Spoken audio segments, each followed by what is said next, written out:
Welcome, guys, to the Top Podcast, episode 2. This time I will be hosting, so we prepared some topics today. We thought we might start with something every collector knows, which is the endless discussions about your regrets or which buys you actually really liked. And, in between them, or maybe related to those, also like horror stories or just funny or weird stories with sellers or buyers in general in the hobby. Yeah, I'm not quite sure if I have horror stories, or I don't really remember those in depth. But maybe I'll start with my regrets. I have a lot of regrets, as we all do. And I don't know why. With me, it's always pretty much a theme that I'm always buying and selling too early. So those are a big part of my regrets, always. But actually, one of my regrets is on Heritage, maybe in 2022, was it? Wait, we might have the same regret, Lawrence. Oh, that would be crazy. I don't think so, but let's see. Can I guess? Okay, guess. One guess? Is it German Pokemon prototypes? Yes. Oh my god. Oh my god, that is really funny. Yeah, okay, go ahead. Yeah. So I think it was in 2020. I didn't look up when it was, but there came up 2 prototypes. One was a Pokemon Red localization prototype. So it's not a production prototype. It's just, testing it out. It can't even be a production prototype, right? It's a support. So yeah, but it was just a localization translation prototype, which is still super cool. That came up on Heritage as well with a silver, but I'm not sure if the silver was German as well, now that I think about it. It's unidentified on the listing on Heritage, but I heard that one actually also was German, but I didn't have it in hand, so that's... Yeah, so there's a whole forum about these with like which ones have been dumped and which ones turned up. I went on a whole rabbit hole searching them. I found people on Twitter talking about them, selling them. Nobody responded. I messaged all of them. But to make this short, I wanted to buy both of these. But back in the day, so a little bit of a background. I hate debt. I have now, but I didn't have any credit cards or any of the sort. I always paid cash and PayPal. I'm a little bit of I have a phobia of debt, I guess. So I never really wanted to dabble in credit cards. And that was super hard from a Swiss bank account or PayPal to set up to bid on heritage auctions. So I didn't manage to do it in time. And it sold for super cheap. I think like the silver sold for like 900 or something. Yeah, like it was insanely cheap. Like I wasn't in the market for this at all, but I was looking at these like earlier this year, I think, and I was baffled by these prices are so low. It's insane. I would have, even back then, I would have bid like $6,000, $7,000, $8,000, $9,000 for the red. I just didn't get a chance. They could have sold for 10 times these amounts, and I wouldn't have thought they were particularly expensive. yeah, right? I think a big reason why they sold so cheap is because Heritage put unverified in the title because they weren't verified, but they're just obviously real. But of course, I think for a lot of sellers that does matter. They're like, "Ooh, this is unverified." But I also think it's just if you look at prototypes in the history of Heritage, they always sell weak. There's very few examples where they sell strong on the Heritage, and I think like for example that review disc for Kingdom Hearts that's also 10K that was pretty strong. But that is like in the upper echelon of all-time prototype sales, right? The punch out one was pretty decent, but that was also marketed a lot. So yeah, the prototypes always sell low on Heritage, in my opinion. I think they are just straight up undervalued at the moment in the grand scheme of things for what they are, for what they represent. They often go below a comp of like a near mint, like normal standard copy of the game. And I think you could make a strong argument they should be higher in general. Yeah, I think that's just because the market is so young. Because there's so little comparisons for prototypes. If they have sold in the past, it's private sales, it's forum posts, it's invisible. So it's just whatever you want to pay at the time. And most of the time you are just watching the auction and you see one come by and think, oh, I'll bid on that. But then it goes a little bit beyond what you can just throw away. And then you're like a little bit hesitant. And then before you can even think about it, it sells, right? So it's, yeah. No, They're true. always super weak, even on other websites. There's like a guy that has a shop that posted some prototypes, not Pokemon ones, but GBA prototypes, and they're like, I don't know, $700 to $1,200. And I don't want to buy those because those aren't games I particularly like, but that's super cheap for prototypes, no matter what kind of testing they did with those. If it's even pre-release, like the NFR cartridges, they sell for insane amounts, but a prototype sells for the same amount. Weird, in my opinion. It's also a classic problem of almost too rare for its own good, right? Because those NFR cartridges are a good example. They transact enough to get some traction and to go up in price. And I think we see it time and time again that if something is top one or at least extremely rare, never transacts, it's hard to go up in price, and it usually underperforms unless it's something that people already were actively searching for. Like if it's a first print of a game where the second print transacts a lot, then it goes the other way and it really helps the game when it comes up. But if it's something completely new, then the lack of transaction often hurts the value actually. Yeah, I completely agree. Yeah. So I missed out on those. I then messaged Rick Tool who bought them, and he never wanted to sell them to me. And same, now, but Lawrence, I will say one thing. You are Swiss and I am German, so I have dips on these games. Yeah. you do not. You buy all the things I want to buy because it just you.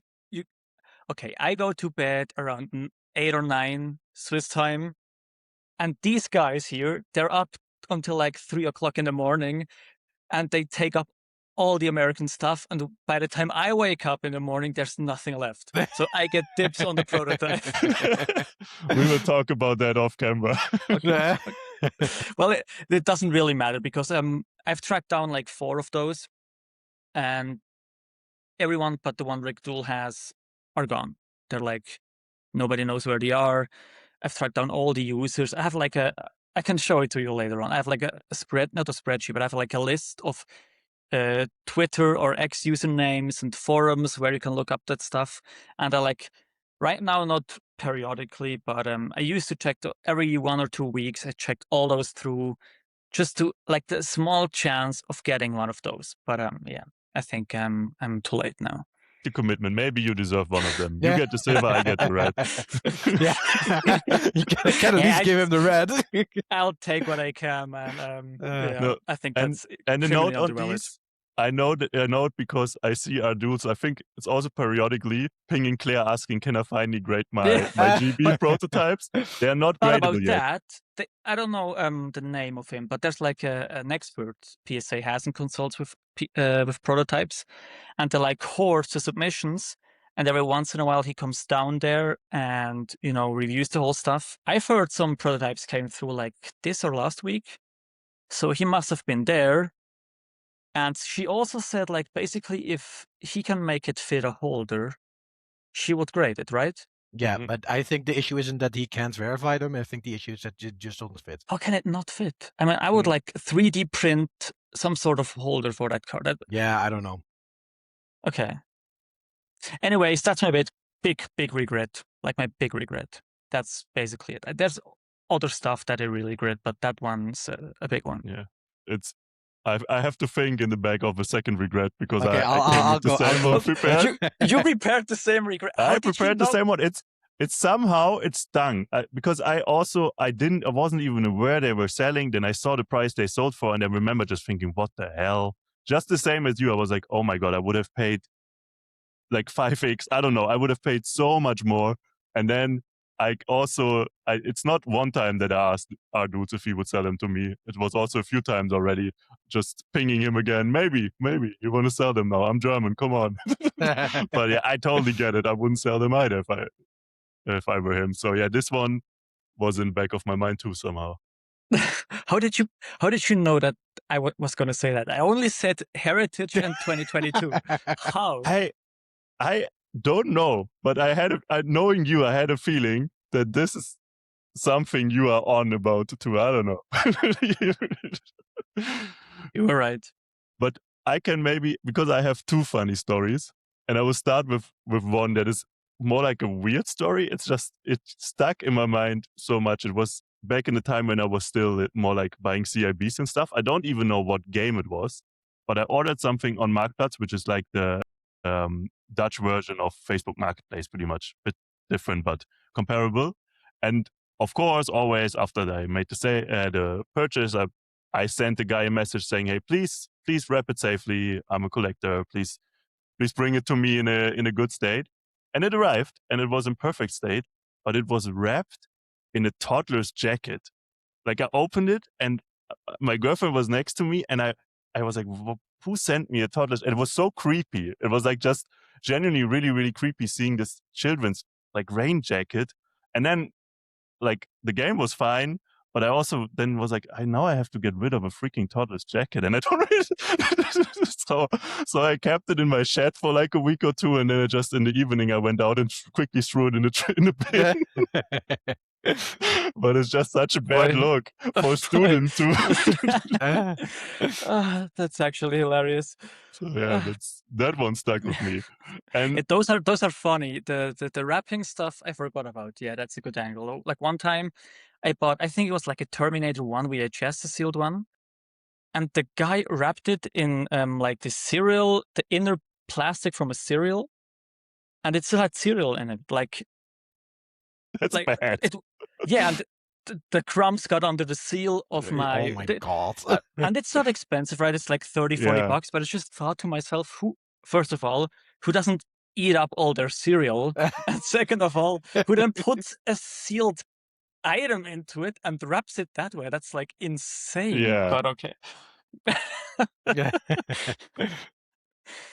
And the second one is not mine. It's actually from someone else, but it also really stuck with me. It's from Michiel. I think you also know him, Trevor. Yeah, He's I do. from the Netherlands. And he bought I think it was a Killer Instinct VGA 95 from the US, like 2 years ago. And it got shipped correctly by the seller. And somehow it ended up in Australia. And it was stuck at the Australian post office for months. I think it was 4 or 5 months. And at that point, Michiel and the seller already agreed on a resolution. They were like, yeah, it's just kind of lost. And then suddenly there was a tracking update, and it was on Aruba, so the Caribbean island. So it went further east, and it popped up in Aruba again with, and this is not made up, the shipping company was called Flamingo Express. So it sounded super fake, but it's an actual. You can look it up. I can edit it into it's called Flamingo Express Dutch Caribbean Postage, and their slogan is "Relax, we got it." I believe you get it. And he did. It did show up because, of course, there's the tie between these Caribbean islands and the Netherlands. So they brought it to the Netherlands eventually. And it did show up in his doorstep, I think like 8 or 10 months later, unharmed, in a VGA case. So props to the seller for packing it so well that the VGA case survived this odyssey, and he got it now. He now has a VGA 95 Killer Instinct. That's crazy. Okay. But do we know what actually really happened? It must be that they just put it on the wrong plane. I think it just ended up in Australia. They very quickly, that's my hypothesis, they really quickly figured out this is wrong, but didn't really know what to do with it. And then how it came to Aruba, that part... I mean, props to the shipping company that they still ended up delivering it like 10 months later, right? Relax, Trevor, we got it. That is insane. That is insane. But it is actually, there's also a lesson in it that with shipping, in my opinion, I don't know how you think about it, guys, but it's completely out of your power once it's at the shipping. I can tell people who are like a bit newer, save the hours I spend talking to like shipping support customer service. Yes. It's completely useless, and you just have to pray. You have to pray and say, eventually it will come. That's the only thing you can do. It feels very powerless.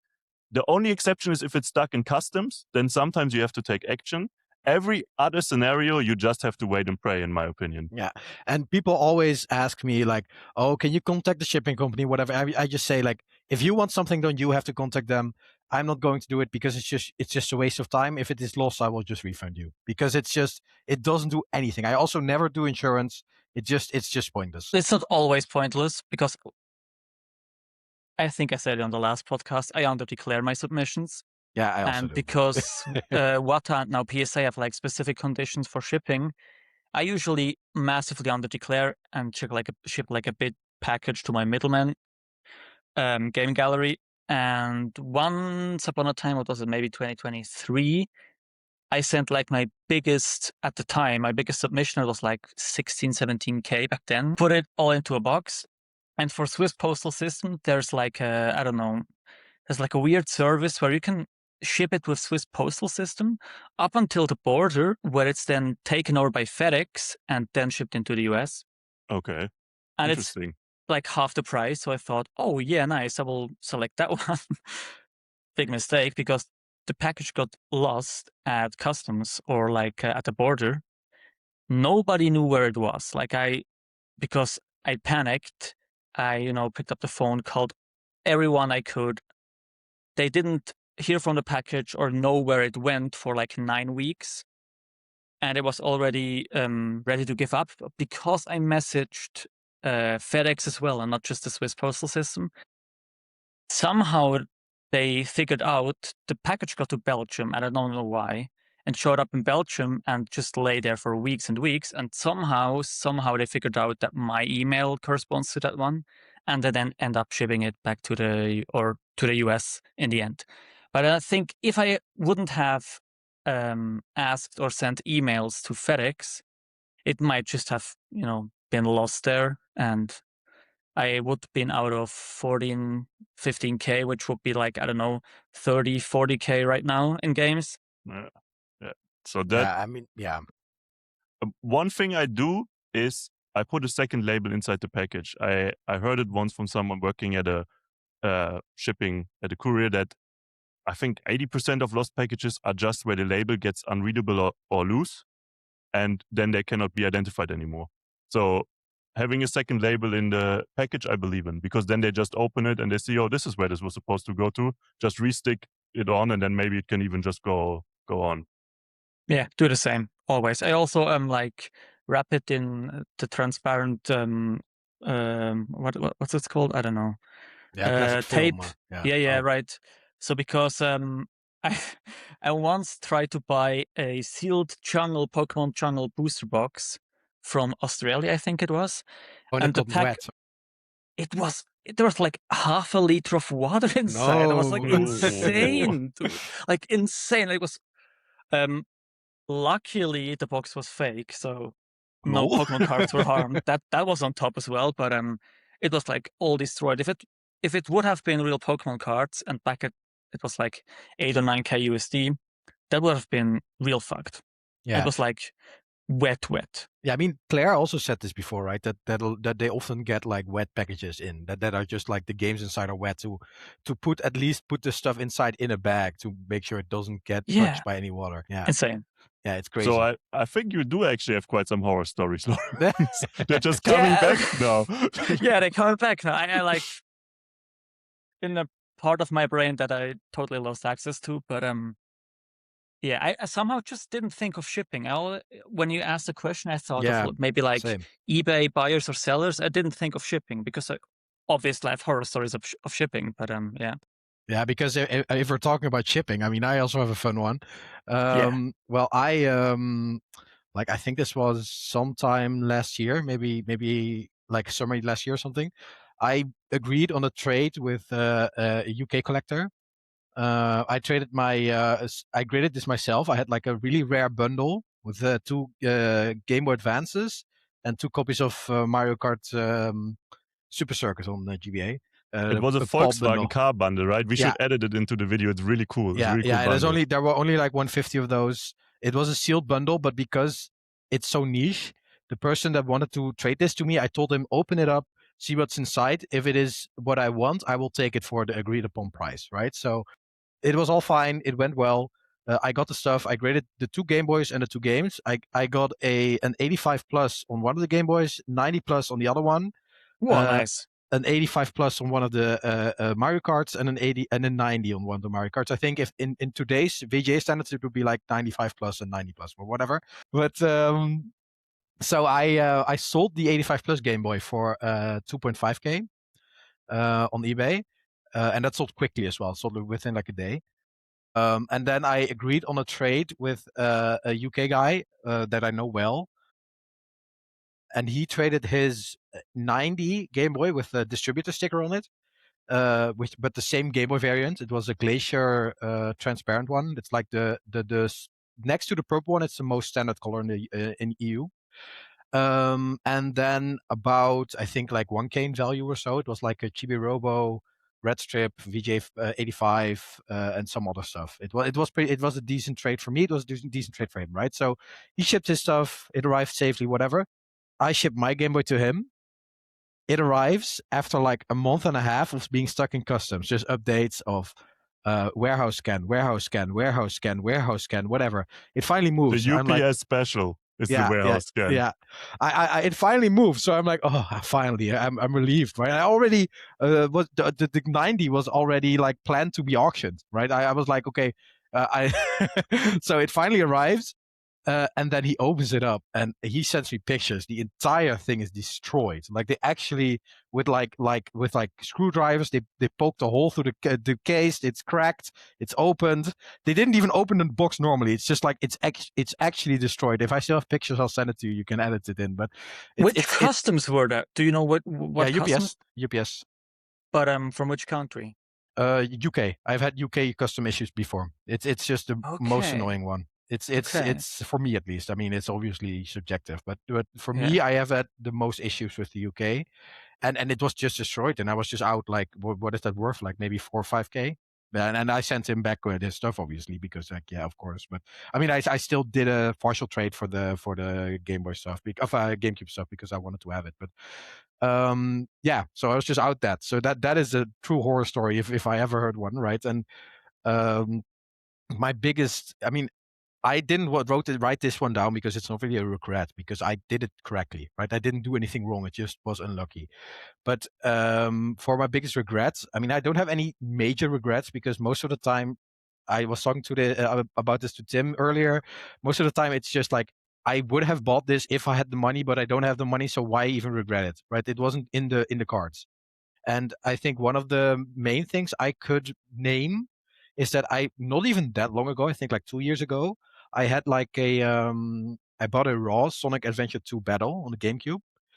It was listed on EU eBay for like I think like 2 years or so for 100 euros, and this is a US copy, right? And the comp at the time was like 2K for 98A plus, and I think like 1200 for 92B plus. So it was worth more even at the time, way more. So I bought this, and I wasn't really like, I didn't really know the prices on this, so I just listed it raw for like, I think it was 400 500 euros. And eventually, after like months, it took ages to sell. And then it sold. But like, if I had known the prices and if I had done more research, I would have just kept it, graded it, and sold it for like way more. So I think that is an actual regret, because I was negligent, right? I didn't do the research. I should have done the research. And another one would be back like right before the 2021 pump. I had a red strip. I had two stories actually with Nintendo 64 games. One was that I had a red strip FH, so that is Dutch and French Ocarina of Time. I paid like 200 euros for this on Marktplaats as well. And I sold it raw on a European auction site known as Katawiki for like 600 euros. And I think even at the time, if I had like done a little bit of research, I could have known that this was like a 15 to 2K game. So even because it was pretty nice condition, I think in today's standards, it would have been like a 9.6 A+ or so. I could have just sold it on eBay for way more. And I wasn't really in tune with that higher end segment of the game collecting market, because at the time I did mostly CIBs. And around the same time, I also had a deal lined up for a red strip UKV Ocarina of Time, and a solid red stripe, which is a seal variant on the Majora's Mask, which is just one variant in Europe, right? Yeah. And I agreed with the seller on a deal of 1,000 euros, and they were pretty clean, not crazy for both. clean. Yeah, for both. Wow. And we agreed to meet up several times, but each time he was like, "Oh, well, I don't know, and maybe." And at one point he said, "Okay, well, I'll come today if you can do 11." And then I said, "Yeah, I don't want to do 11." And then he just sold it to someone else. So that is one where I could have just paid the 100 euros more and then just gotten them, right? So that was also one where I'm like it's not that bad, because knowing me, I would not have kept them anyway, right? I would have sold them on. But still, it is a situation where if I had just been swallowed my pride, just paid him more, I could have just made like 2x, 3x on those. I think that's a common regret that a lot of people will have now, especially because back in the day, like you said, you could just stuff would be sitting for weeks and months, and you could just haggle with people. Right now, if you don't take certain deals or just don't buy it, it's gone. Like hours later or days later, maybe. So you can really afford to be that lazy or what's the word? Complacent. Yeah. Right now, but it's also hard because, like with the Sonic, right? If that in today's market that wouldn't sit, and I think in a market where things aren't necessarily equivalent in how fast they sell and how good of a deal it is, the markets are not efficient. In that situation, it's really hard to know if you're doing something wrong. Like if you list something on eBay and you don't really know what it is and it sells immediately, you listed it too low. But if that liquidity doesn't exist, it's really hard to even know if you're doing something wrong. And I think at those are the moments where your own specialization, your own knowledge really matter. And that is especially why that one is a regret for me, not because I really care about the 2K or whatever I could have made grading it, but because I really care about the fact that I was too lazy to even try and figure out if just because it didn't sell, it felt like a justification for my price. Like, okay, it doesn't sell, so it must be that I'm pricing it correctly, because otherwise it would have sold by now. Well, that is just not true. Yeah. And that's a thing with bins in general. Sometimes you actually underprice them and they still don't sell, and then you would run them for auction and they actually go for higher, because sometimes I feel like people collectively think, oh, this has been sitting for ages, so the price can't be good, which that's not true. The price might have changed in the meantime, and it also maybe just no one bought it yet. Yeah, so I mean, sorry. Go ahead. Okay.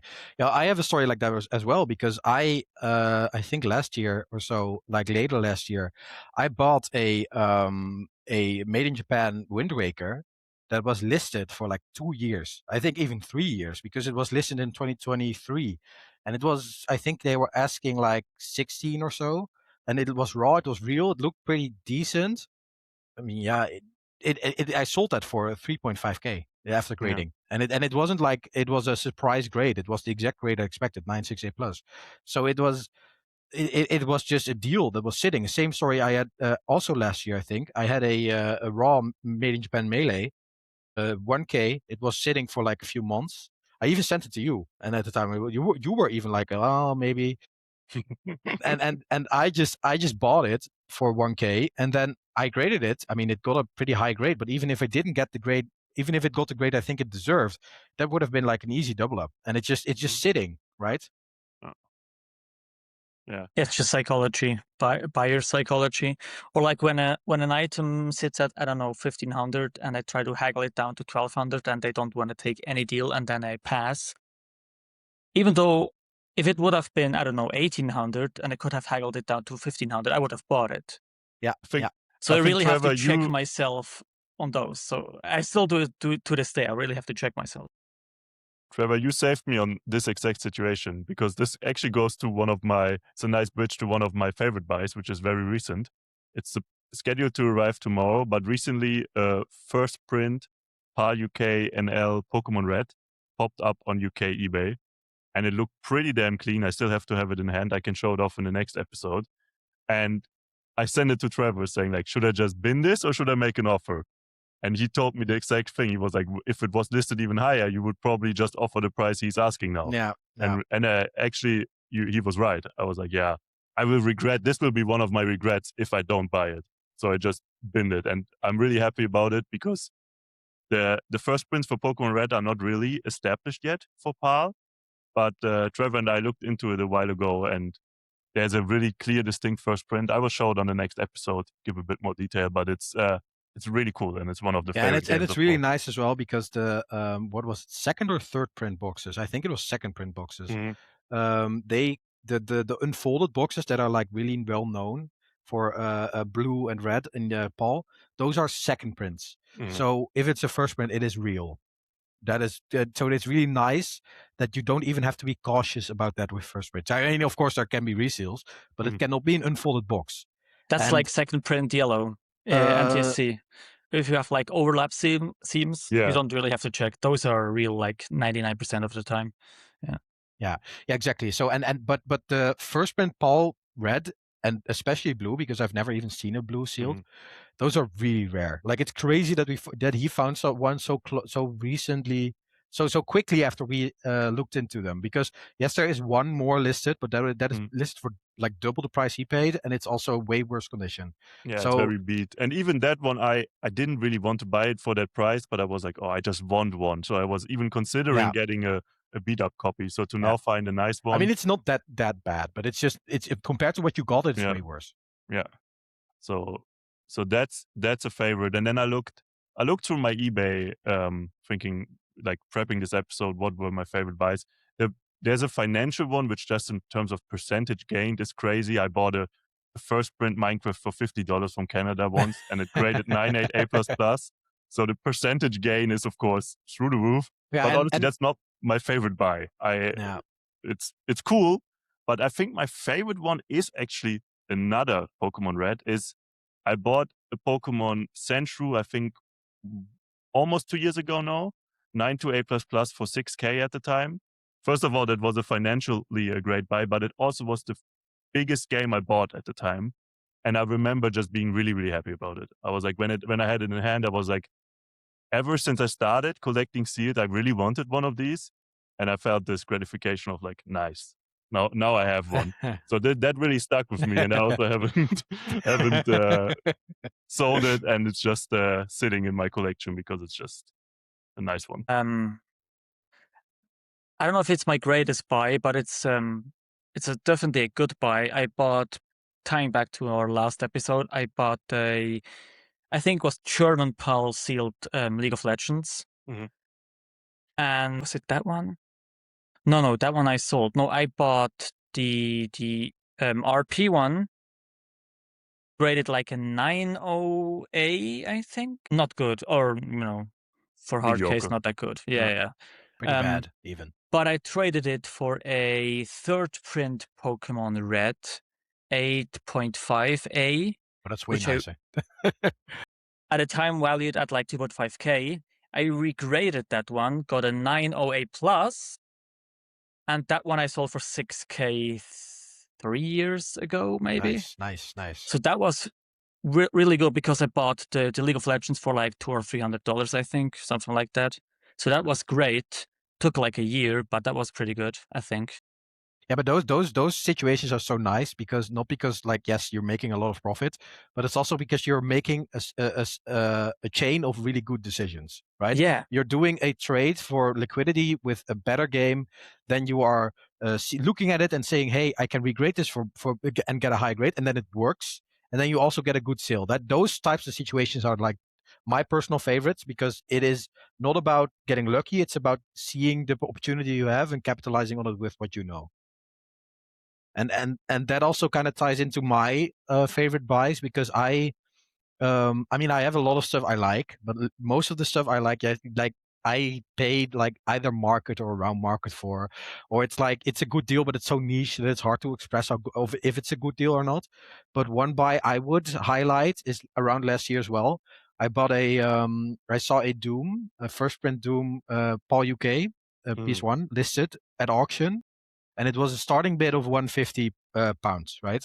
And if I don't know how this is for you guys, but for me, when I see an auction with a starting bid at like just a starting bid in general, I automatically think, okay, this is overpriced. It's just a gut reaction. I see this auction, I think, okay, this is not going to sell. But I knew at the time, like, okay, I have not ever seen a full cover, a big box Doom PS1 sell, but I know this is probably a crazy deal, or at least crazy that in the sense that 150 would be a crazy deal, right? It's an auction, so it could go for whatever. But I think, even though I don't have any concrete comps, that this is a good deal. And the seal was like a kind of weird shrink wrap seal, but I also knew like, okay, this is not, it had like an overlap. So I knew, okay, this is not going to be a store seal, whatever. No. So I contact him. I say like, hey, I would pay you £300 right now. He had offers on. I sent him an offer. I was debating putting a bid in on the auction to like prevent other people from sending offers, but also it was like late at night and it was in the UK. Well, and he was now you're dropping the advanced eBay tactics. Yeah, but so it was in the UK, so he was responding to me, and so I figured like no one else is awake, so whatever. And he agreed. Lawrence was already in bed sleeping for 2 hours. Missed another deal. Long gone. Yeah. So he was responding, and he agreed to £300. So I pay. I get it in. It looks pretty clean. I mean, it has some seal things, but it's also shrink wrap seal, so like it's fine. And then I send it in pretty quickly, and I get 98 plus. So it's already like a good situation, right? But then I contact like the foremost Paul PS1 expert, Xam Games. And he says like, okay, well, it's not that crazy, maybe 1K, maybe 1.5, whatever. So I'm like, okay, you're wrong. I don't even know why I think you're wrong, but I just know intuitively you're wrong. So I get it in. I list it for 4K euros. Within the day, it's gone for like 3.8. So I'm just happy with that situation, not because I think maybe it's even worth a little bit more. It doesn't really matter. For me, it matters that I handled it according to what I thought was correct, and it worked out, right? Similar to your situation with the league and the red. I think it's just nice to see that the fundamental knowledge I have of this market is correct, in the sense that I can spot a deal like that, even though I don't really know the comps on that specific game, and then capitalize on that to make a great make a nice profit and whatever. And another one, feels less like luck and more like skill that way. Exactly, because everyone can get a deal, but if you really execute it and stand by your decision, that's more like skill and less like luck. Yeah, exactly. Trevor, it also the buyer was actually pretty interesting on that one, right? Yeah. I mean, I don't want to leak. Like, I don't know if I don't want to leak people, but it was like, it felt kind of strange because he bought it, and then another account from the same name-ish, like it was clear that they were connected to each other, bought something else, because I also had a signed Doom, like a signed Paul Doom listed, like with John Romero's signature. It's not a super rare signature, but it's still kind of cool. And someone else bought it for asking, I think. At the same time he bought it. So it was a little bit sus, because are they trying to scam? I don't know what they're doing. So I asked like, hey, what is going on? And then he says, oh yeah, we're twins, or brothers at least. So I was like, okay, well, that's interesting. And then I looked them up, and they were, the person that bought it was actually like a YouTuber. So that was also kind of interesting. It was like I don't know where were they located again. I don't know where they were located, but they were like a YouTuber, and it was like there was like a whole article about them. It was kind of fun. So it turned out to be real, because they received it, they left feedback, whatever. Nothing weird happened. So yeah, that was just a fun situation where I think everything went as I expected it to go. Right. So that was nice. And another one. This is more of a this was more lucky, I guess. But in 2019. I bought a lot of 6 Pokemon Mystery Dungeon Red Rescue Teams, German, all sealed, red strip, for I think it was like 50 each or so. Damn. And I turned around, and this was right around the time that it was starting to get a little bit crazy. And then I sold those for like 400 each on eBay, without doing anything. And I think that was like, I don't know what they're worth now, but I don't think it's much more. So or maybe even less. No. So it's nice to have those situations. And another one was I bought, like, I think it was like 5 or 6 Paul Dutch sealed DS games, Pokemon, for like 50 euros each. And I kept those for like years, like 4 or 5 years. And then I sold them at the peak of 2022, 2021 for like I think like 800 each, and they were Paul Dutch. So it's like, those are not worth it now. So that is also fun. Like to actually sell something at peak, that's just fun. Yeah, that's rare. To really hit the peak is rare. Yeah. Yeah, the Pokemon Mystery Dungeon is like the most abundant game ever. I feel like. But it's Paul German. I don't think the Paul German one is that common. Like the Paul UK one is. Yeah. But Paul German might be a little bit rare. Not crazy, but a little bit maybe.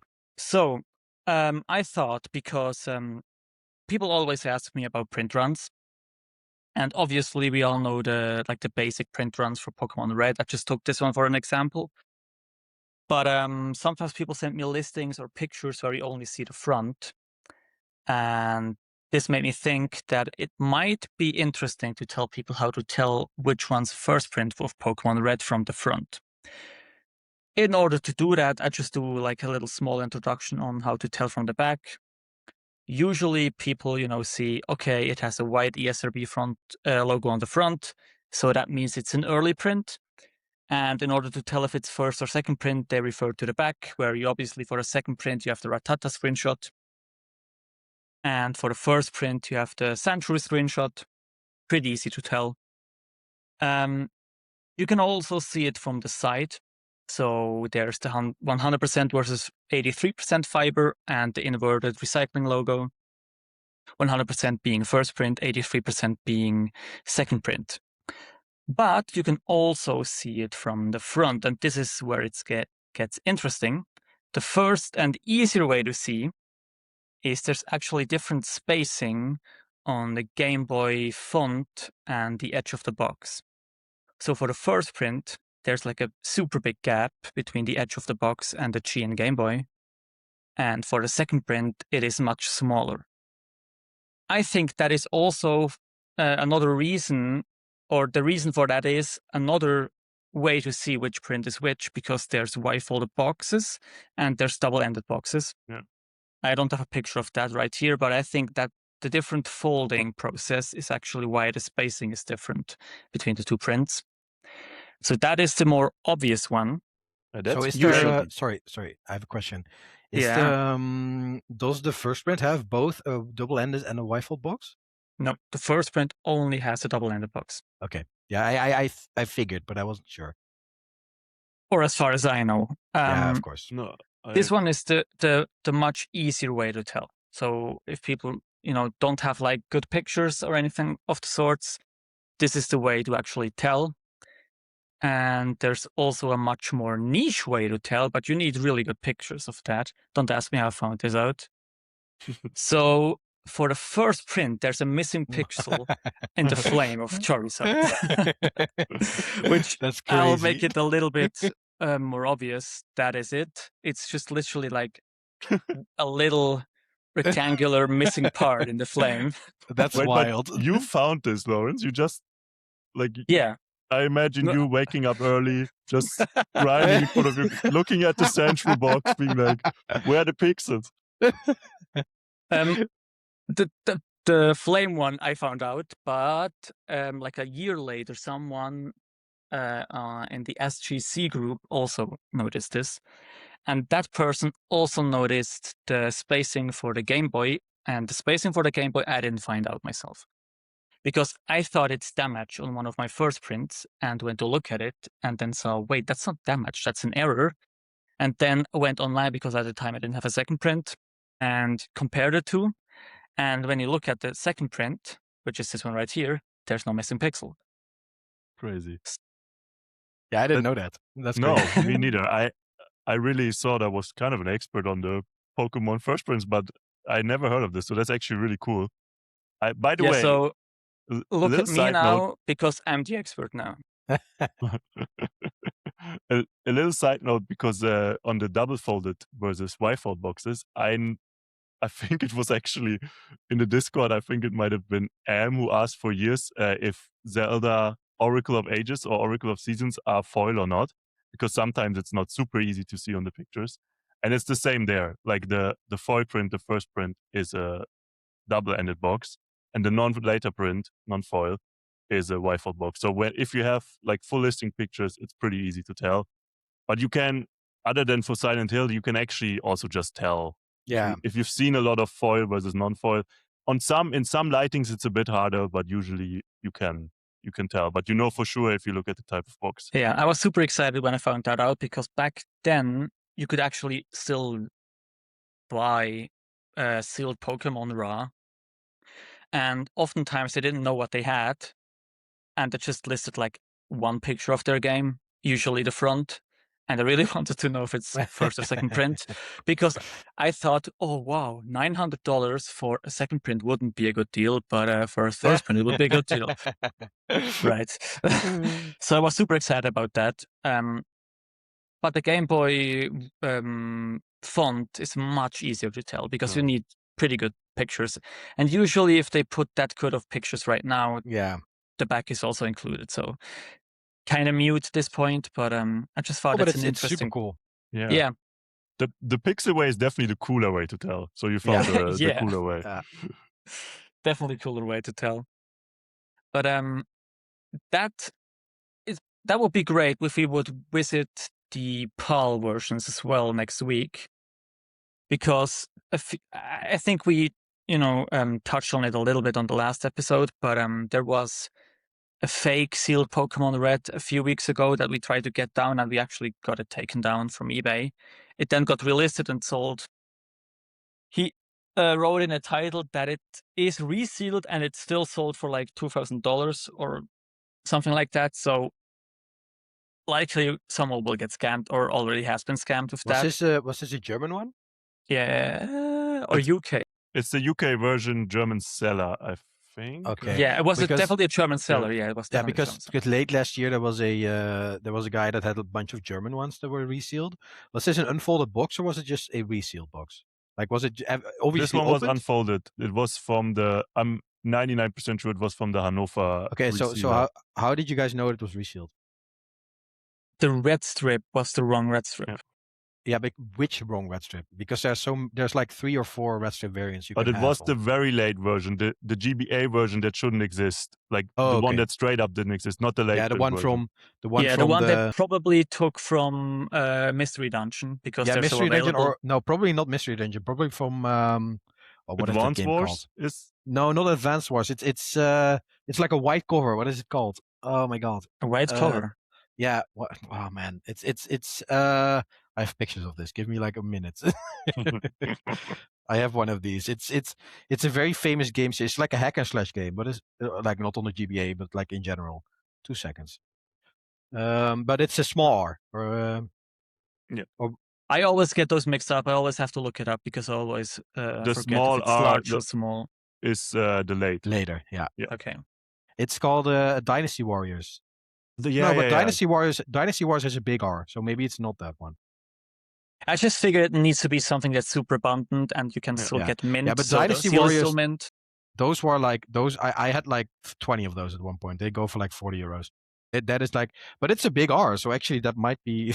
Don't tell him, Trevor. Don't tell him. Yeah, but even then you can still tell, because it's like you and I, Tim, we figured out that there's like 4 or 5 red strip variants, and then there's some early ones that if you have a second print box, you kind of have to have an earlier red strip version. Like you have to have like an overlap version, but because the later red strips, they have the overlap on the sides, and I think the earlier red strips have the overlaps on the back, and they look also more brittle, and then the distance of the strip, like the very early ones, they are a little bit bigger, wider, they're in the middle, and then the later ones are more to the side and they are less wide, and there's a whole world of differences in these. But I was making a guide on Paul Pokemon, so if Tim and I look at this for like the next time, we can maybe include that in the episode. Be cool. I'm actually super curious, because that was super weird that the person that faked these, and he faked a lot, like that was like a big I don't know, chaos ensuing in Germany back then. Those were good fakes, or reasonably good fakes. How then that person didn't know which version to choose is beyond me. But if he had chosen the right red strip variant, nobody would have known. No. I mean, you could still tell that it's resealed, in the sense that if you have like the right situation, in circumstances, you can probably tell that it's like reused glue or whatever. Like, for example, even after it has been graded. No, not really. But it's the problem is that it's not necessarily that they were very good fakes. It's just that it's unfolded boxes, so it's not that hard to fake. That is more of the issue. Well, the seal it's not that easy to do. No, but if you like, there's so many abundant red strip GBA games that it's really really easy to practice. And I think especially like with DS, it's harder because it's more tight, the folds. But the red strip folds, especially on cardboard boxes, it's not that hard to open those. So I think you can do it pretty easily. And it's just I wouldn't buy any second print. I mean, I would stay away from second print Pokemon Red and Blue personally. If it had a good overlap seam, I would still be inclined to buy it, but I agree that you need to be cautious with this specific print that has the unfolded boxes. And I want to give a shout out to the person who actually unraveled this criminal, like Retro Ecke from Germany, because I think the story is brilliant. Like he faked buying this on eBay Kleinanzeigen, which once again, German marketplace this time. And the seller got suspicious at some point that because he told him he's going to be on the way to meet him somewhere. And in the meantime, he called the police to the spot that they were going to meet. And the guy got more and more suspicious. So he got into his car and got on the highway to call him from there to like have real motor sounds. So in telling him, yeah, I'm on the way to you, I'm almost there, which I think that's a type of commitment you just have to applaud.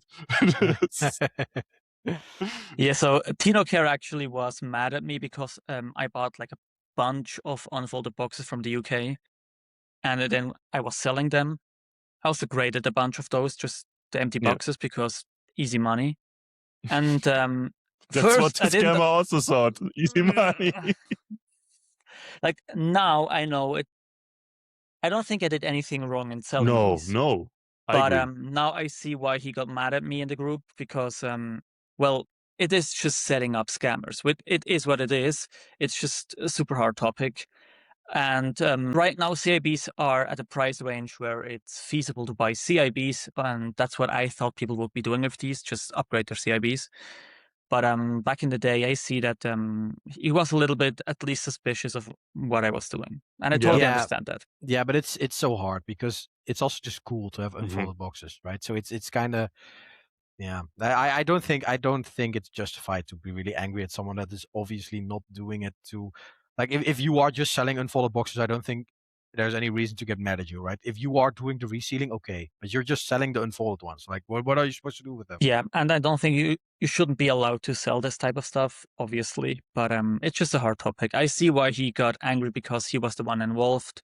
Obviously, he was burned, and he is a legend in the collecting space in Europe. So I'm not mad at him for taking this the wrong way at all. He's probably live right now as we speak. He's now on eBay Live. I don't know if you guys saw that. He's now a live seller there, and I think I saw the notification that he's live right now. So what does he sell? Like just normal games, or? Yeah, he's also just really big on the CIB and just all games. So it's quite broad. I think he has had some sealed and graded games on live, but I'm not really active there. I just followed him because he is indeed a legend. But he does have a lot of graded games. He went for like an interview with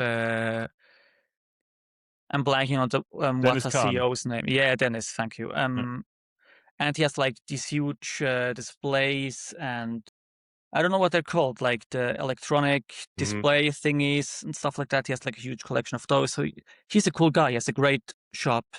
It's called the Retro Ecke, I think. If you're in the German space and you want to buy stuff, he's like a true gem. So hit him up for sure. All right. Yeah. I have one more question to end to the Pokemon prints, the red prints, and also blue and yellow. What do you guys think about the last print of the game? Because it's fairly rare. It's more rare than the other ones, but of course it's also a last print. And I'm always a bit torn. I think I might rate it a bit higher than some others, but I'm curious what you guys think about the solid ESRB prints on the Gen 1 Pokemon. Depends. If you're the type of buyer that would like to have like the biggest return of investment, and this is an investment, as long as you can, I think you should start with Sandshrew and just try to buy like the highest grade there. And for other people might disagree, but I think for like something like Sandshrew, the investment grade starts at like a 9.0 A+, I think. You don't need to go into the 9.6. Obviously, that would be better, but there's not a lot of them. There's like 15, I think, 9.6. And like, what is it, 5? I have it somewhere. 5 or 6 9.8s, something like that. 15 9.6, 4 9.8s, and then 1 10. Yeah. So if you can do that, top. cool, do that, but there's so little of all of them. Get what you can. And as you said, it is the rarest print by far. Solid ESRB. Yeah, I've kind of, my opinion would be, I agree that if you can get Sandshrew, get Sandshrew. But if someone offers me, let's say 9.6 A plus Retada or 9.8 A plus solid ESRB, I think I would take the 9.8. Just so like if you can get a chance to get the really high grades and you can only do that in the later prints, I wouldn't be stopped just because it's a solid ESRB. And didn't Logan Paul buy a blue solid ESRB? So yeah, true. They bought a red, right? Oh, it was red even. I think for 100K, right? The 9.8 it was a red plus. solid ESRB, I think. Okay. But yeah, but anyways, like these are rare. Just buy it. Yeah, I don't agree. I don't like the solid ESRB because I think yes, they are rare, but in my mind that's a negative, because I think unless this market grows to a point where it's unrecognizable, this rarity will always be an issue and not a benefit, because it is a later print. And it is always going to be a substitute good for the pixelated ESRB non-Sandshrew and or the earlier print Sandshrew versions. And I think this market doesn't really allow the specialization to have that rare variant be valued more, especially if it's a later print. Like, for example, my favorite example of a kind of useless print variation is a TM Right Bros, because those are super rare, just as rare as Left Bros. But they are like it is still Right Bros, right? So it's still not worth that much more. Like they are probably pretty similar in price to maybe a little bit more, but and that is an earlier print, right? And so even that is, yeah, I don't like the solid ESRB ones, because I think it's still end of the day, it's a later print. It's more niche. It is going to be harder to sell. Yes, it is likely that if you are willing to wait, you might see more potential profit in getting a 9.8 solid ESRB versus the 9.8 pixelated ESRB.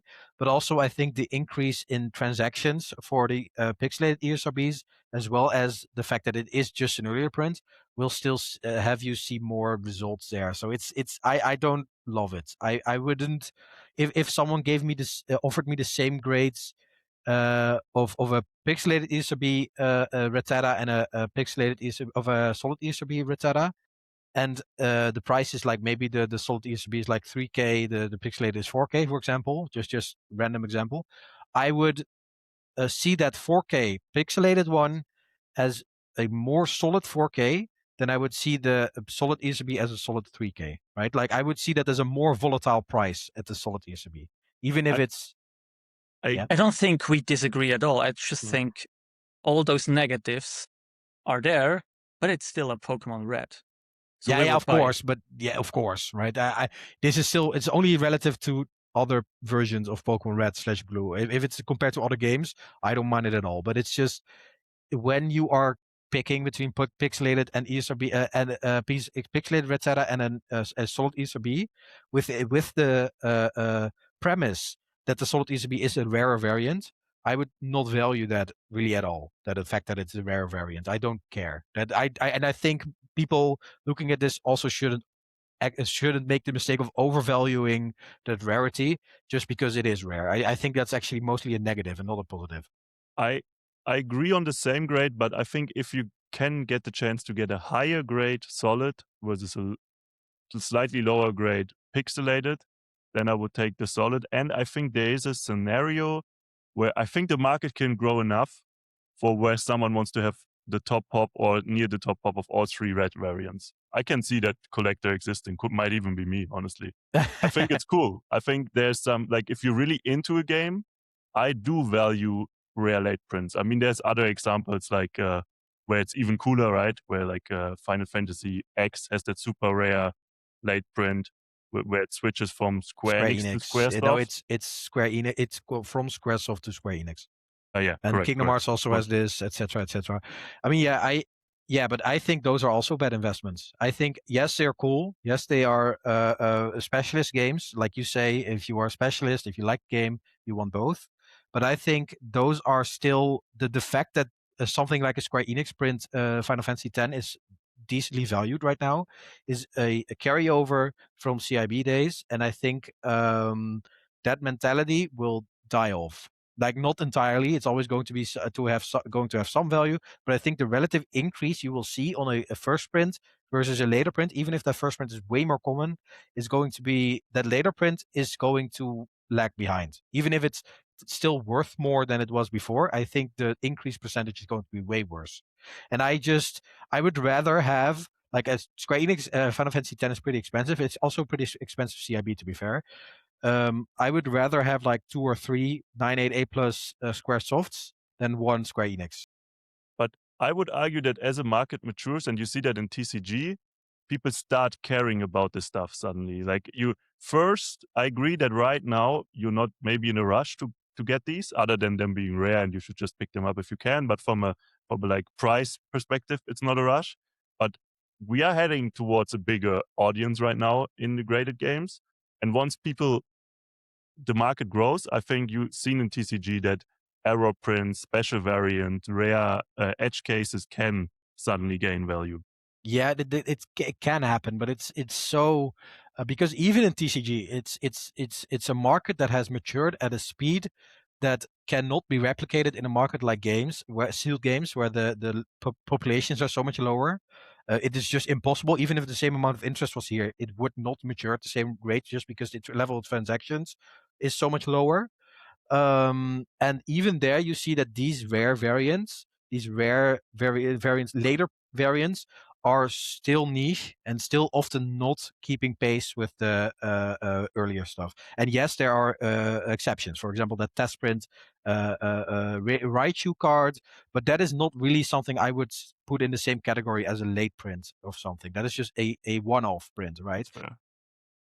Please never change, Trevor. This is super good for our discussion. You're always like the contrarian to our point of view. That is perfect for the podcast, because I get what you're saying, but I don't think I agree. Like, there's a super rare print for Pokemon Emerald and TSC that plays on DS. Yeah.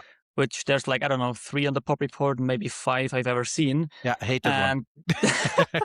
I figured, but I kind of like it. I've debated buying one for like, I don't know, 4 years or something like that. Sorry, I should rephrase it. I love it, but I hate it as an investment. As a collector, I love it in the sense that I like those prints. Like, for example, on GameCube, Paul, I like those prints. I would collect those prints, but I would never advise someone to go for a print like that if they are buying it as an investment. I think the normal, but also the plays on DS, by the way, aren't those just those just a sticker, right? Yep. Yeah. So okay. So I don't mind it as much, but I think those will always be harder to sell, even if they're worth a little bit more.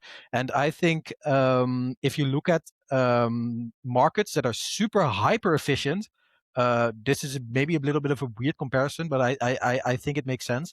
If you look at CS2 skins, for example, in my mind, the comparable for like a plays on DS Emerald is a StatTrak minimal wear fade knife, like Karambit Fade, for example. No idea what you're talking about. No idea at all. So I'll explain.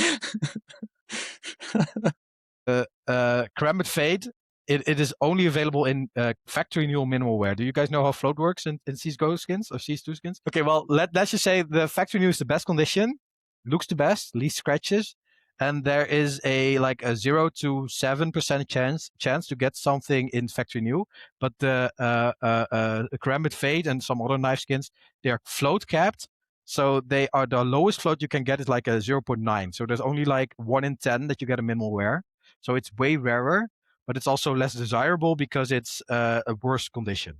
Wait, they scratch? Those digital knives scratch? What am I getting into? Okay. I figured you guys would have a little bit more knowledge about this. No, so when they drop out of the case, you can get it between like Battle Scarred, which has a lot of scratches, minimal wear, field tested, whatever. That's just like rarity. This is like rarity for these skins. Yeah, Okay. The higher the condition, the better it looks. Just think of it that way. So it's like additional rarity, essentially. Okay. So the minimal wear one on that skin in specific is rarer, but it's also looks worse. And then Stat Track, that is just a 1 in 10 chance to get, but it also looks worse because it tracks your kills on the skin, but it also scratches it into the knife, right? So when you hold it, you see scratches that display your kills. So the Stat Track minimal wear, Stat Track minimal wear Cramped Fade, that's like a 4K knife, even though the normal factory new one is like 1K, 1.5K or so. But it is super, super, super difficult to sell. And if you ever see a boom market in CS2 skins, the normal one would increase percentage-wise way more than that factory new, the minimal wear one would. So in my mind, this is near identical. And if you look at the history of those markets, you will see that has happened. Like I explained, it has. Like the minimal wear one, that has always been more of a specialist niche item that has always outperformed the popular ones, but it has never kept up percentage wise with increases if the market ever goes up. So I think from that standpoint, that is how I view like the Square Enix Final Fantasy X, the plays on DS Emeralds, all those types of variants, the Solid ESB Red, even though those are not really priced highly right now, but still, those I view that as similar to those types of items. I will still buy it. and now I know why or how my girlfriend feels when I talk about sealed games. It just felt the same way when you talked about your scratched and kill count CSGO skins. How many thousands do you have in digital knives, Trevor? Admit it Zero.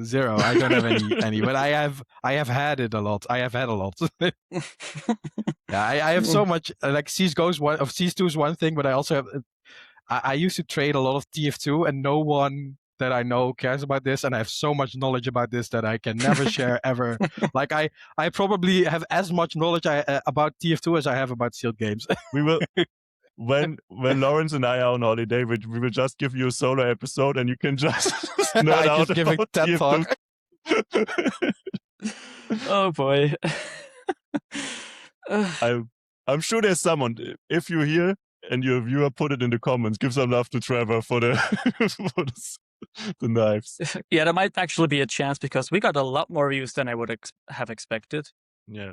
I don't know if any of those watched like the whole 2 hours, but we got like, I don't know, 250 views last I checked or something like that, which is good. I expected like 30 or 40 maybe.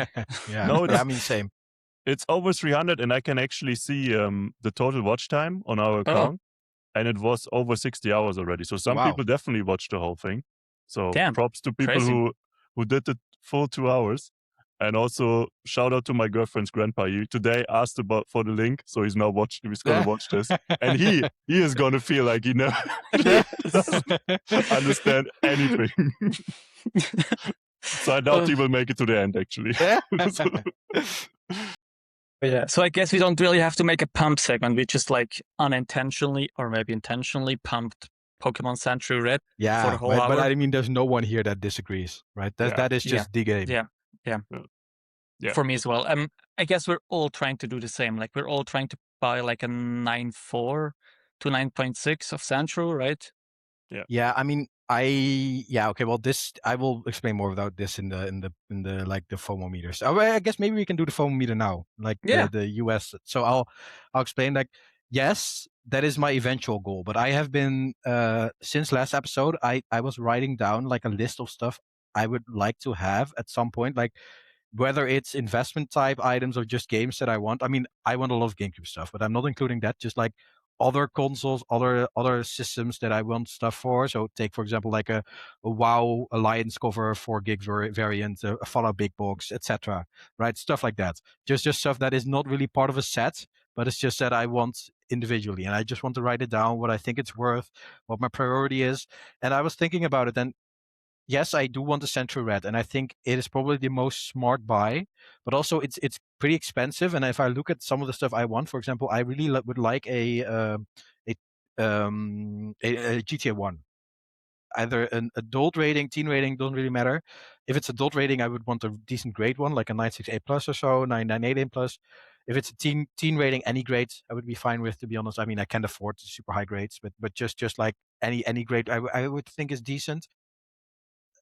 When I look at stuff like that, like what I have been looking at mostly the last like 2 weeks or so, it's stuff like Call of Duty, Battlefield, Borderlands, Left 4 Dead, the more Western type games, like even some Halo games, and it's not stuff that I have a super strong connection to, but it's just stuff that I think is very cheap right now, and I think that is why I still want a Sandshrew Red, and I will still buy one at some point, and it's still a goal I'm working towards, but it's not as high priority as it was as I thought it would have been like 3 weeks ago. But this does go into my FOMO, and I think it's actually a bit higher than last time, because right now I am hyper aware of these like Call of Duty and stuff prices, and I do see those going up like quite a bit. Like the liquidity is higher, the raws disappear immediately, the discussion around them is very active, even for the ones that weren't like very interesting for a while, like for example Black Ops 1 and 2 first prints. GTA on PS2, not a few games that I still need decent great copies of. Those are also going. So yeah, I think I don't remember what I said last time. I think it was like 95 or 85. I don't know. 85, I think, for US. Okay, well, if it was 85, I'll say 95 now. All right. That's pretty good. Yeah, good that you mentioned Battlefield. I think Battlefield is somehow completely ignored so far in graded games, even though it's a pretty big franchise, like actually very big and quite beloved. I don't understand why there was never any. I don't know what's the most expensive Battlefield game that ever sold. Do you know, Trevor? No, I have no clue, but I think it would be just a like a Battlefield 3 on Xbox 360 or something, like a 988 plus plus. I think one of those just sold for like 500 or maybe it was 1K. I don't know. But they're definitely still very cheap. And another one I would mention there is Red Dead Redemption. Yeah, Gold that's also game, one. really good game. And Red Dead Redemption 2, I think if you ask 100 gamers what's your favorite game, quite a few people will say Red Dead Redemption 2. It's and also I can't blame them. It's also in like the top 10 best-selling games of all time, Red Dead Redemption 2. Yeah. So there are definitely Xbox 360, PS3 era games that are heavily undervalued right now. I would agree with that. And for my FOMO for US, it's also risen. I just see the sold, and also my own sales. I also sell a lot through Rainier Consignment. They are going as fast as they've ever have, to be honest. It's really also stuff just selling stuff that hasn't happened in the bear market, like stuff selling for asking. That doesn't sound very special, but if people who have sold games through the tough times, they know there were times where stuff never sold for asking. Yeah. And you always had to fight for every deal, and stuff just was sitting, even when it was a good deal. It's different now. Stuff is just moving. There's so much more liquidity. Stuff like Kingdom Hearts is now a 3K game in 988 plus. For the longest time, that was like floating between, I don't know, 1.2 to 1.5K. It's just now the new price is 3K. If you want one, you got to pay it. So like, I think my US FOMO is, I said 101 last time. I'll say 104 to still keep myself a bit of room, but we're definitely getting there. Yeah, I don't know. Nothing changed for me. I'm still looking through all the websites every day, still trying to find some stuff. I will need to hit you up, Tim. There's some stuff I want to buy, and I know you probably have some stuff that I still need to buy. So, yeah, this hype is not good for my business. Like I do consignment or finding buyers and sellers on the side. Like I have brought some people to you and to Monty as well, and I feel basically useless because people don't need that anymore. Because I had connections, I could connect people and maybe get a little bit of a discount for them, so they actually get some value out of me. And I'm not just a eBay search machine. And I've gotten less of that because there's no need in me actually hitting up people because stuff sells for asking price. So there's not a big chance of getting any discounts. Maybe some, because eBay still takes a percentage, Rainier takes a percentage and stuff like that, but there's not a huge upside to that. So Pokemon is, insane at the moment still, and I think more than ever, and they are drying up. I know I've been saying that for like 2 months. I feel like Pokemon stuff is drying up, but it's actually drying up. And the stuff that's still online is at ridiculous prices so far. Not everything, of course, but most of it. So there's not a lot floating around. My FOMO meter is the same. The only thing that changed, I need a Pokemon Silver. I always passed on those because they were so cheap. And I have no idea why I did that, because I still need one. So I will need to get on that. I think that's the number one collector's mistake. I've made it. Everyone has made it. It's the feeling no urgency when stuff is cheap, which is completely stupid. Because you're like, I want this and now it's cheap, so I should buy it. But somehow there's something in our brain where we're like, it's cheap, I can buy it later, which is... Yeah, but it's also it also makes some sense, because if you look at the economic reasoning for that, it's just that the later you buy it, the cheaper it is if the price stays the same. So it's just that you undervalue the potential change in tide, but also the expected state is going to be that it stays the same, but it's just in the long term it is unlikely to stay the same. So it's just a perception issue, but I don't think it's that weird to reason that way. And a lot of times it has worked out, right? Because I have done that before, and then I find one for a super cheap price, or I get the good deal with someone cashing out or something. So it's not entirely unfounded, but it's just if you can recognize the type of game it is, like a Pokemon Silver, right? Like, yes, it is, even for Pokemon standards, it's pretty abundant. But it's also a Pokemon game, right? And it has Lugia on the cover. I think that's the way you're then looking back, you're like, oh, TCG guys are coming in. Something has freaking Lugia on the cover. Then I think it seems pretty obvious that it's actually going to shoot up. It's also holographic, and they're also not that much less rare than Gen 1 games. I don't know why they were that cheap. It's not like they are. I would say they are. Yeah, on the pop report, how many are on the pop report of Pokemon Silver and Gold? Check. 2 seconds. It's not like there's 1,000 and of the others there's 300 and 400. There's like 500 maybe each. Let's see. Silver is 277 and Gold is 292. They're even rarer than the Gen 1 games. Yeah, but they are easier to find in nice condition. I'll say that though. That is true. Yes, but also they're harder to make look like they're in good condition, because for Pokemon Red and Blue, you don't always see the creases. Like the little crease on the K, we called crease. That one, yeah, perfect name. I don't know, someone in the Stack had that idea. That one's super abundant. That looks awful on Gold and Silver.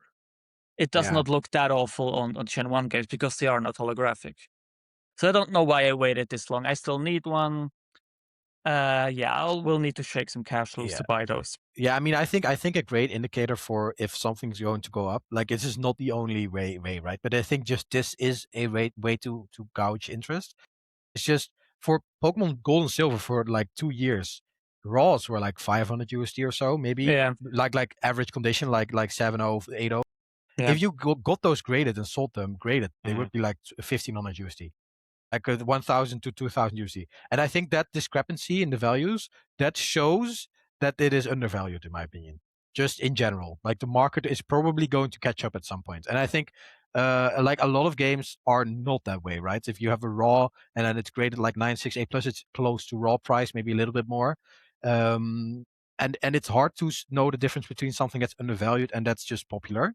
But I think there is some truth in that statement. Like, for the longest time, raw made in Japan GameCube stuff was like sitting at like 500, 1K, etc. For example, that 9.8, Tim, you graded the 9.8 plus with the one that had like the Player's Choice sticker. That one was listed for like a few weeks at like 800 USD. No one wanted it, and that is impossible in the current market, right? Yeah, those times are over. And you can really tell also the raw prices are now finally catching up. I think I might be part of the reason, to be honest, because I just started buying them also when they got listed higher, because it was just like, I think they are worth this. But you can see that for GameCube, PS2 and stuff, the raw prices are adjusting. Because I think a lot of eBay sellers, all they do, which is completely fair if you're not really deep into it, is they look for sold comps and they kind of list around the last sold comps, right? Yeah. So it's kind of like this rolling average that is slowly going up, because someone is testing a higher price, then it's being bought up, then you have that comp, and it's just slowly catching up. completely agree. Yeah, I think that's it for this week, right? Yeah, I mean, we also have Paul and Japan, but for Paul, it kind of went down for me because I am shifting more of my attention to US. So it's even if it's the same market, I have a lot of Paul stuff. I think it's unwise in my current situation to really heavily invest in more Paul stuff. I mean, I would still buy the stuff that I want, right, if it comes up, but I'm not like actively looking every day for like, I mean, I am actively looking every day, but I'm not I like the stuff that I'm looking for example, like a first print GTA and not like a niche GameCube game, for example, or like first print DS games and not like stuff that makes more like it's still PAL, so it's dumb, but it's still within the PAL system. It is more fundamentally right. Sound, yeah. I know exactly what you mean. I have the same. I'm constantly torn in PAL as well, because PAL stuff, the good stuff, is already rare and it's not really cheap. So it's like, for example, I have a red strip Goldin. That's also raw already, an expensive game, but it's just so cool. So I still want it and I still buy it. You paid more for it raw than the 80 plus sold for in heritage. Exactly. And it turned out great, but you still have to invest to really get red strip raw titles. And getting that sold is so hard. Like getting a decent price for that is like, even if it's because you have an 85 plus, right? I don't know if you want to share this. Cut this out if you don't want to share it. No, I shared it on Instagram, so it's the top pop copy shared right now. So that has definitely high value, but the liquidity is laughable compared to Sandshrew Red. That's just or even compared to a US one, right? If you ever have a US 85 plus GoldenEye, the what is that worth? Like 15K or so? Yeah, I think. And yours is probably also 15K, but it's just not like, who buys that? Almost no one. I totally agree, but then at the same time, especially the black box N64 red strip titles, they just look so good. We have to show off and they're some of so them rare. They're so rare.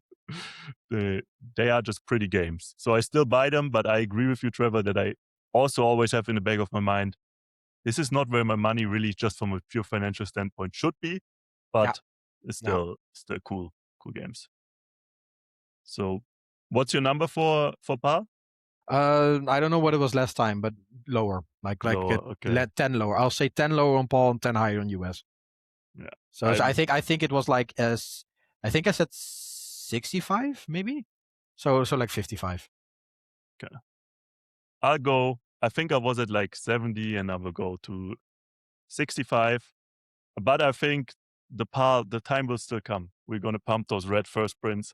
And then the one that exists. The one that true. That's also PAL also has a real supply problem. We've touched on it a few times, and it's definitely true for PAL. Lawrence? I think it's the same as last week. I don't know what my number was. It will certainly be higher after you pump the first print red. Yeah. So we might have to revisit that next week, or I don't know what, maybe in 2 weeks. Yeah, but also, go ahead. Sorry. Just Lawrence, I think you're kind of our Japan guy. So give us your feeling on the Japan market. Okay. Super interesting. People have been, since the last episode, the documentary Carbon came out, and they don't really talk about games. Surprise, surprise. But what they did do is just talk about early Pokemon stuff in general, and like the flyer above me, which is a 1996 magazine flyer. There's also a 1995 one, which is more valuable. I've sold this one since, just haven't shipped it yet. Those have exploded in value. Like, they were expensive before. Like, one of these sold for like 2.6K USD, and it's just like from magazine, one page torn out and framed. Really? That's crazy. Yeah. And that one, I will have to ask the seller if I can say what I sold it for, but it's a big bump in value. The Pokemon stuff's still lacking behind in terms of games because there's no comps. Nobody's selling them. The first people are just getting theirs back and they're keeping those and stuff like that. And in the next episode, it will be even more interesting because Robin has listed his regrades from VGA, which I was so pumped about when he told me about those. And then he finally shared it so I can talk about it.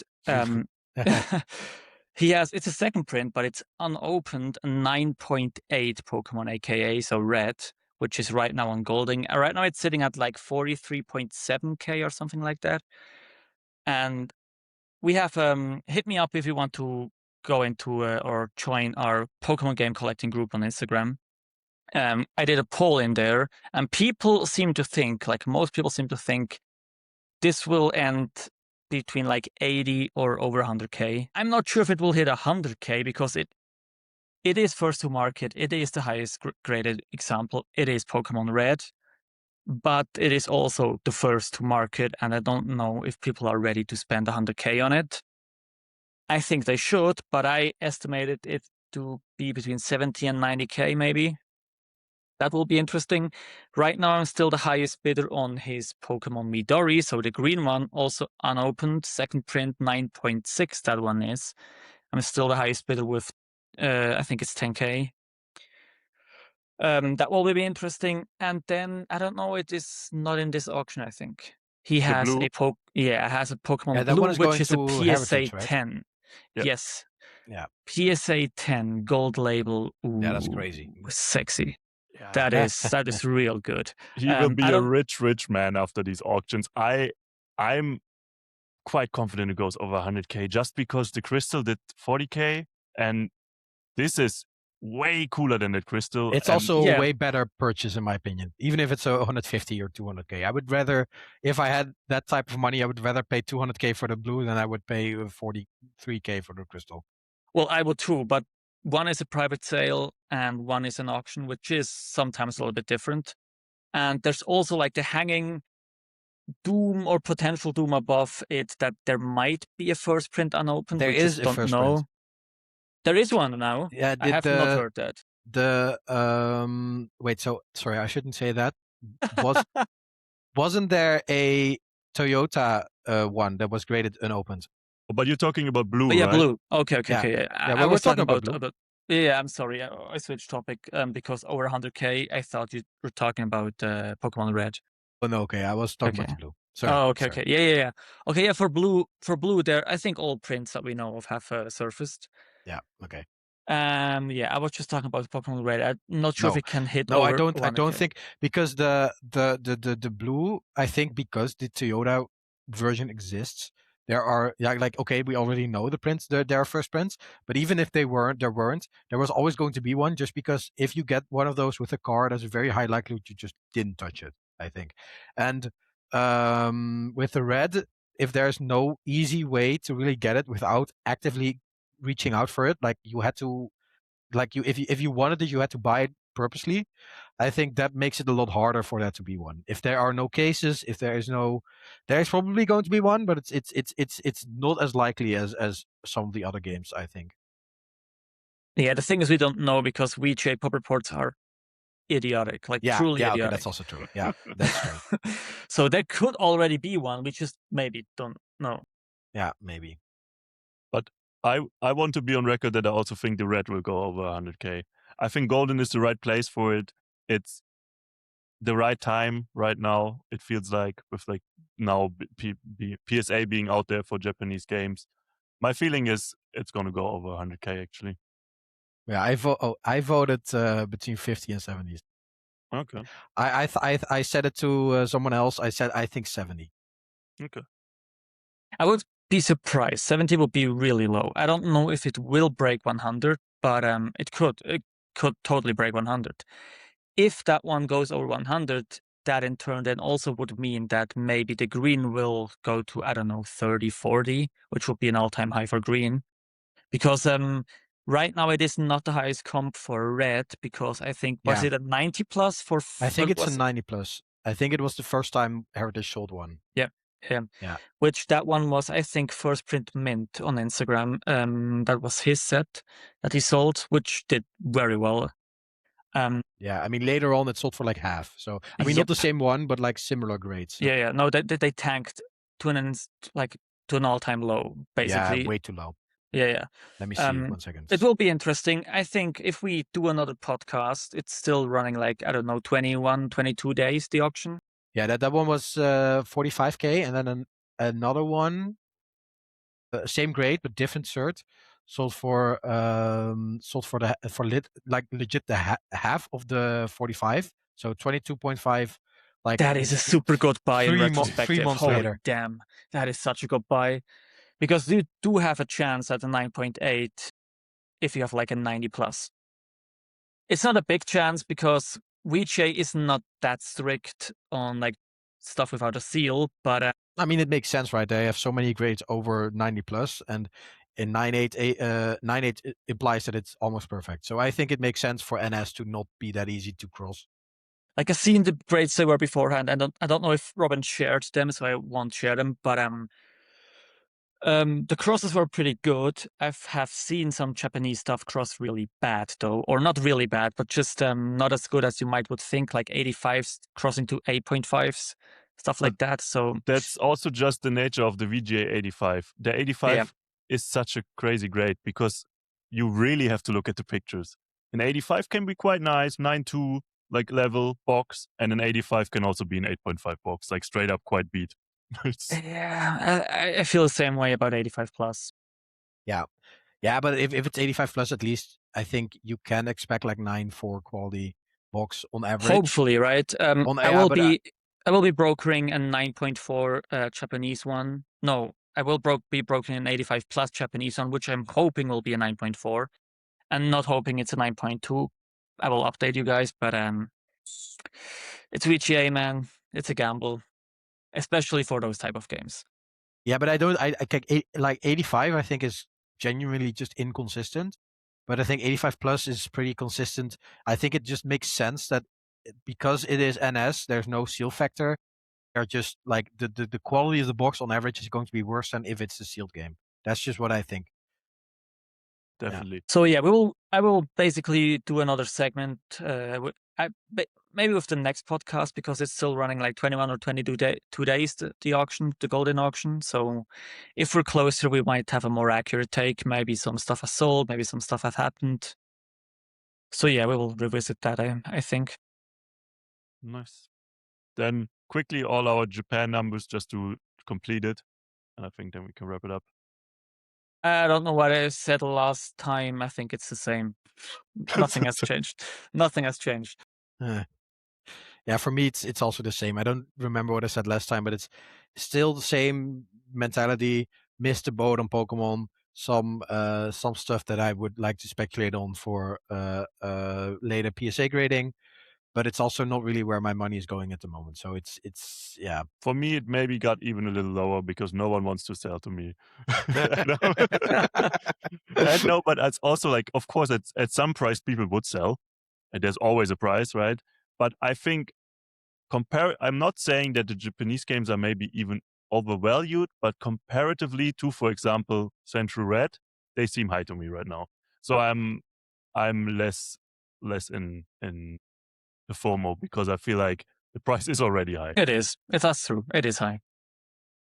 People are just basing the future prices off of those from manga and Pokemon cards, so that might be. And even manga is also kind of slowed down, right? So it's very much so. Yeah. Manga kind of shifted from manga to Pokemon stuff, right? So for example, that book with the original Pokemon cards, that one at the start of the manga pump, it was worth less than it is now, and even though at the time it seemed like a very stupid buy, right? I mean, for people that knew Pokemon cards, not really, but also the people that were paying a lot of money for those without the cards, people in the manga Discord and stuff were like, "What the fuck are you doing?" Right? And now that those buys were amazing. So it kind of shifted towards the whole black hole that is Pokemon cards. Yeah, shout out to Max because he great investment, bro. Really great investment on those. By the way, Swiss, this may be a good story to end it. The first time I saw you on camera was actually on a Pokemon card podcast. I don't know if you remember, but when the whole CGC debacle with the print happened, yeah. and it was great because you obviously, I mean, that part isn't great. You were also a victim of the whole thing in a way. And I just love this was so funny to me. They kept assuming that you're ultra rich because you're Swiss. I don't know if you remember, but there were like 6 or 7 times in that podcast where you're like, by the way, guys, this was also a lot of money for me. I'm not ultra rich. And it was the first time where someone was trying to seem less rich than people assume. Yeah, but that was also live, and like 3 people commented again about my hairline.